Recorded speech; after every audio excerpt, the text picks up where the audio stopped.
कांग्रेस ने भी शिक्षकों का समर्थन किया है। शिक्षकों की मांग जायज है, समर्थन करते हैं, उग्र आंदोलन की जरूरत नहीं है। राजेश राठौड़ की तरफ से ये बयान सामने आए हैं। शिक्षकों की बात सीएम तक पहुंचा दी जाएगी, ये बात भी उनकी तरफ से कही गई है। तो बड़ी खबर इस वक्त की आप तक पहुंचा रहे हैं। नई शिक्षक नियमावली पर अब सियासत जारी है। शिक्षकों के समर्थन में अब बीजेपी और कांग्रेस दोनों ही उतर चुकी है।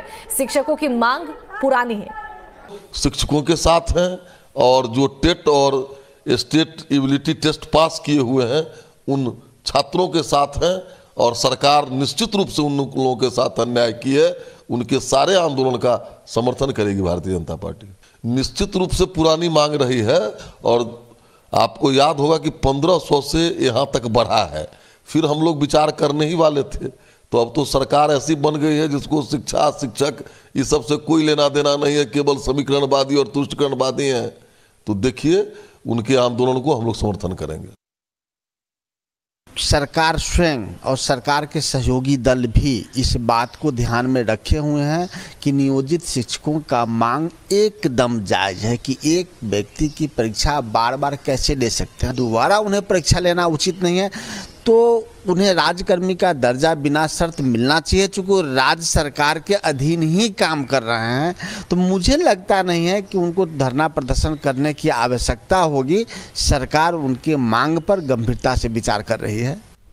और इसी खबर पर ज्यादा जानकारी के लिए हमारे साथ संवाददाता सनी लाइव जुड़ गए हैं। सनी, देखिए जिस तरीके से नई शिक्षक नियमावली में बदलाव हुआ है उसके बाद से ही लगातार इसका विरोध किया जा रहा है शिक्षक संघ की तरफ से, लेकिन अब देखिए सत्ताधारी पार्टियों का साथ भी इनको मिलने लगा है। बीजेपी और कांग्रेस की तरफ से भी अब इन्हें सपोर्ट मिल गया है।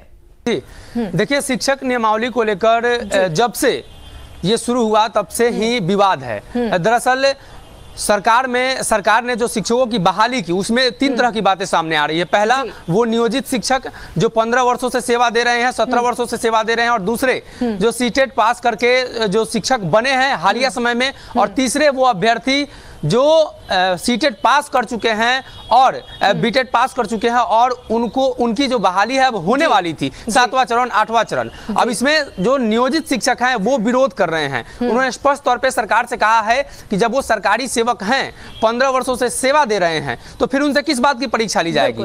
अगर इसमें परीक्षा लेने के बाद कोई शिक्षक फेल होता है फिर भी वो पढ़ाएगा तो इस परीक्षा का क्या औचित्य है। वही दूसरी तरफ जिनका नियोजन 7वें 8वें चरण में होने वाला था उन पर अब कहीं ना कहीं संशय की स्थिति है, तो वो भी नाराज हैं। तो शिक्षकों ने पिछले दिनों एक बैठक की, एक सम्मेलन किया और उसमें सरकार के घेराव की बात कही, सरकार के मंत्री के घेराव की बात कही और कहा कि बड़े हड़ताल पर वो जाएंगे। इसके पहले भी उनका हड़ताल हो चुका है।